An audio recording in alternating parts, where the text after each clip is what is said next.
Tapi menurut abang sebagai praktisi hukum, apa alasannya atau penyebab kok polisi lama nih dalam hal ini menangani laporan kita? Laporannya kan ada 2 tuh, pasal mengenai dugaan penganiayaan anak di bawah umur dan dugaan aborsi. Apa mungkin, apakah tidak adanya pengakuan dari korban atau kurangnya barang bukti sehingga kasus ini lama ditentukan oleh polisi? Apa bang, alasannya apa menurut abang? Satu hal dalam proses hukum pidana itu jelas, Mas. Material pidana membuktikan sangkaan dugaan pelaporan tadi memenuhi unsur pidana. Kalau proses lidik tadi ya diuji semuanya ternyata tidak kurang cukup bukti, oke, maka kan Polres bisa melakukan ini SP2. Masih proses penyelidikan, kurang cukup bukti, divisum sudah, pengujian trauma psikologis sudah, medik udah, saksi-saksi semua sudah dilakukan, saksi ahli dihadirkan, saksi ahli pidana, saksi ahli mungkin ITE di sana ada, saksi ahli kesehatan mungkin ada. Go ahead. Kalau memang proses penyelidikan tidak terbukti, ternyata dilakukan gelar di internal penyidik, maka SP2 selesai. Ini hal yang lumrah, Mas. Kami lakukan dalam proses hukum, on the track, SOP sesuai. Kami pelapor ternyata tidak cukup bukti di Polda Metro Jaya. Kami pelapor, kami korban. Dengan analisis hukum kami sampaikan. Ternyata ada hal-hal yang mereka uji gelar perkara penyidik itu tidak terbukti, Mas. Bang, ini kurang, Bang. Karena begini.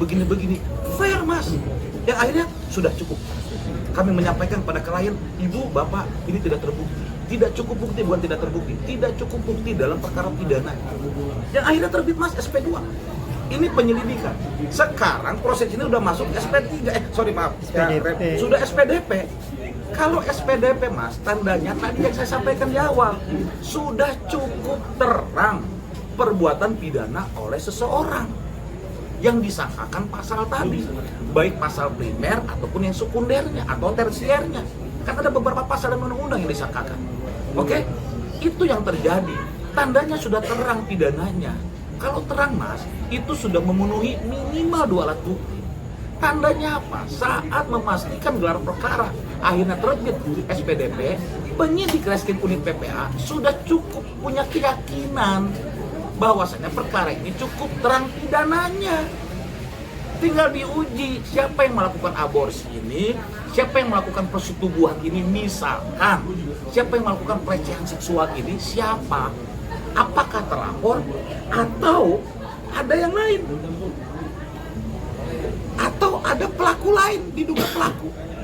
Kan ini kan ada yang tahu kita, masyarakat kan ada yang tahu masalah ini kan hanya penyidik yang tahu dengan pihak pelapor korban. Nah, ketika ini terjadi ternyata bukan hanya, mohon maaf, terlapor yang disangkakan, dari hasil pemeriksaan semua ternyata ada pihak lain. Kira-kira bagaimana?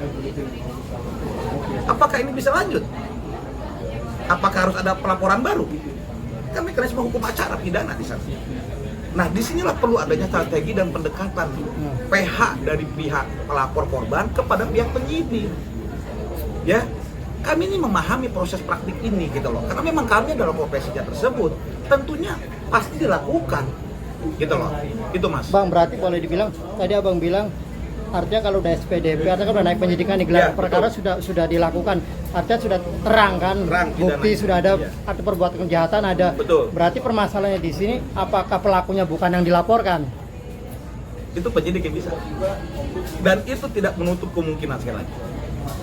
Ternyata dari pemeriksaan rentetan dari penyelidikan ke penyidikan, ternyata pemeriksaan tadi mendekati bukti ada pelaku lain.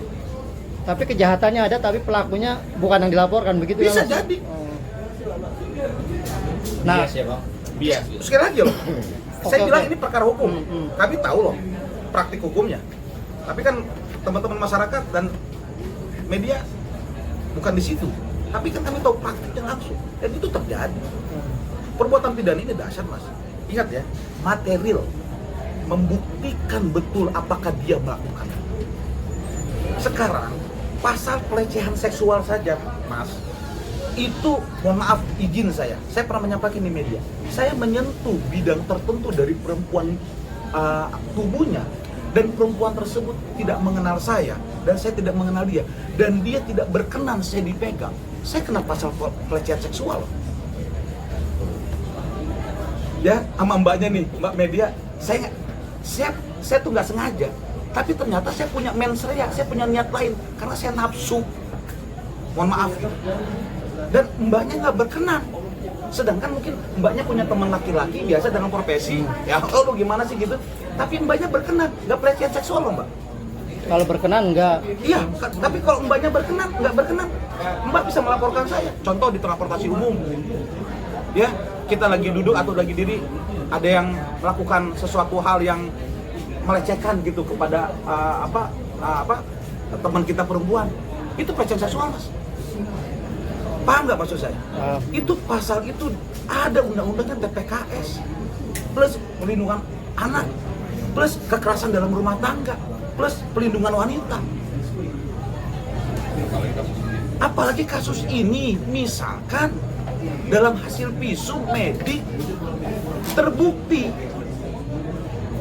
adanya sesuatu hal, misalkan persetubuhan. Kami tuh tahu loh, membaca forensik, hasil forensik itu kan hanya PH dan pihak penyidik. Tapi kan masyarakat nggak tahu, itu nggak boleh, per justisia. Itu punya negara, mas, nggak boleh ditunjukkan di publish. Hasil medik visum itu tahu kami, ada benda tumpul yang masuk, contoh kalimatnya, ya, atau trauma psikologis dari terjadi perbuatan itu. Bayangin loh, Indonesia ini concern dalam melindungi anak dan wanita, itu undang-undang buktinya. Dulu oke lah, 20 tahun yang lalu, 10 tahun yang lalu nggak ada mas. Tapi undang-undang sekarang ini, dari periode 2014 kemarin, itu sampai sekarang 10 tahun ke depan ini, 10 tahun ini udah ada undang-undang yang sangat concern melindungi perempuan dan anak-anak wanita kita di Indonesia. Ini kan perbaikan sebenarnya. Bagaimana kita menjaga anak-anak dan wanita. Kenapa? Kok bang, nggak laki-laki bang? Gimana sih? Ya kan, laki-laki itu dalam konvensi internasional yang disebut kaum lemah itu wanita dan anak. Bukan saya yang nyuruh, bukan saya yang bilang, atau bukan undang-undang yang asal-asalan, bukan. Ini konvensi internasional ditetapkan anak dan wanita adalah kaum terlemah. Makanya dalam hukum humaniter perang internasional, dan perang itu tidak boleh membunuh anak dan perempuan. Kalau sudah membunuh anak dan perempuan, apalagi dengan sengaja, apa artinya?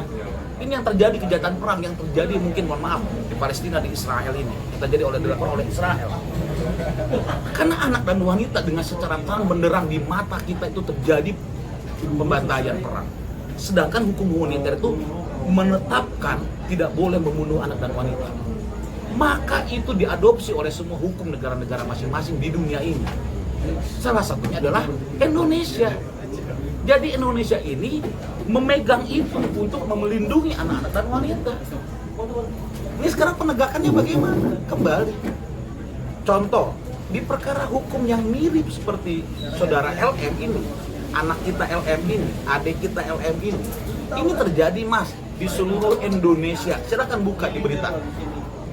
Di Bogor, baru hari ini, di Bogor itu ada anak kecil dilecehkan dengan lebih oleh pelaku, anak-anak yang kategorinya itu langsung tangkap, tahan, periksa, kan begitu? Karena tidak ada publish mas, tidak public figure, dia masyarakat biasa, gitu loh. Kenapa sih ini? Apa nyari panggung semuanya di sini? Ya, para pihak yang tertentu ini nyari panggung, nggak boleh. Ini pengajaran bagi kita. Ini kalau terjadi bagi anak-anak kita bagaimana, mas? Mas saya punya anak kan, punya anak perempuan, punya anak laki-laki. Mbaknya kan punya anak perempuan laki-laki. Bagi yang sudah berkeluarga, nggak boleh kita nggak melindungi anak-anak kita. Mau seperti ini? Ya, inilah pentingnya kita mendukung proses perkara hukumnya. Bukan yang lain-lainnya kalau menurut saya. Karena ini kan tirakan public figure. Sedangkan yang masyarakat kita per hari ini aja di Kota Bogor itu terjadi ada peristiwa yang sama, mirip maksud saya Pak. Gitu loh. Tapi langsung gercep. Ya, karena melindungi tadi Pak, melindungi anak-anak dan wanita. Ini bener nggak? Kenapa bisa terbit SPDP? Kenapa terburu-buru kalau memang tidak cukup buktinya? Pemeriksaan ini belum lengkap misalkan. Tapi kan sekali lagi, pidana itu memang sekali lagi dinamis dan material. Ternyata dalam proses pemeriksaan ternyata ada ditemukan bukti-bukti baru yang menguatkan adanya pelaku lain. Ya, berikan kepastian hukum kepada masyarakat dan pelapor. Kan haknya pelapor dapat SP2HP. Coba tanyakan sama PH-nya pelapor. Dapat SP2HP enggak? Kalau dapat, kasih tahu dong masyarakat apa materi isi dari SP2HP-nya. Dan itu adalah hak warga negara dalam pelaporan pidana di kepolisian. Oke, Bang, berarti ini prosesnya selangkah lagi tinggal menentukan status ya, Bang ya. Ya. Tersangka gitu kan. Betul. Nah, terus apa mungkin polisi masih mengejar apa ini artinya untuk agar bisa menjadi status ini terlapor, apa kurangnya apa ini mungkin, Bang? Abang melihatnya dari laporan dugaan aborsi sama Apakah dari asusila. pengakuan dari si korbannya sendiri atau seperti apa? Jadi gini, memang kan kemarin ada berita lagi kan gitu ya, yang ada di media juga oleh kalian-kalian semua. Itu ada media pengakuan saudara LM. Pengakuan anak kita LM yang katanya tidak melakukan itu, tidak melakukan itu, betul ya? Pertanyaan saya dan pertanyaan kita, apakah pengakuan LM kepada pihak terlapor satu, etis? Pantas kan? Satu. Kedua, apakah pengakuan LM tadi sesuai dengan BAP-nya dia? Gitu aja. Kalau ternyata pengakuan LM kepada pihak terlapor itu tidak sesuai dengan BAP-nya yang beberapa kali dimintai keterangan oleh penyidik unit PPA, siapa yang mau dipegang pengakuan tersebut? Siapa? Yang pertama, yang ketiga, harusnya pertama itu ya. Yang ketiganya, siapa yang pertama kali memberikan pernyataan LM memberikan pengakuan? Siapa? Yang seharusnya etisnya nggak boleh. BAP itu nggak boleh Anda dokumentasikan, Anda terima pun nggak boleh BAP. Apakah sama? Tanya dong. Sama siapa? Sama Reskrim Polres Jaksel, sama PH pelapor, sama saudara Nikita Marizani. Kan begitu. Kalau memang benar, kalau ternyata nggak sesuai, Mas, kan bahaya ini, Mas. Ini kan BAP, berita acara pemeriksaan. Dan berita acara pemeriksaan itu adalah runtutan sistem resume perkara kalau nanti lanjut perkara di pengadilan. Saya lebih hati-hati mengenai hal ini. Seharusnya pihak yang terkait itu hati-hati membahas hal ini. Ternyata kan ini ada di media statement itu gitu.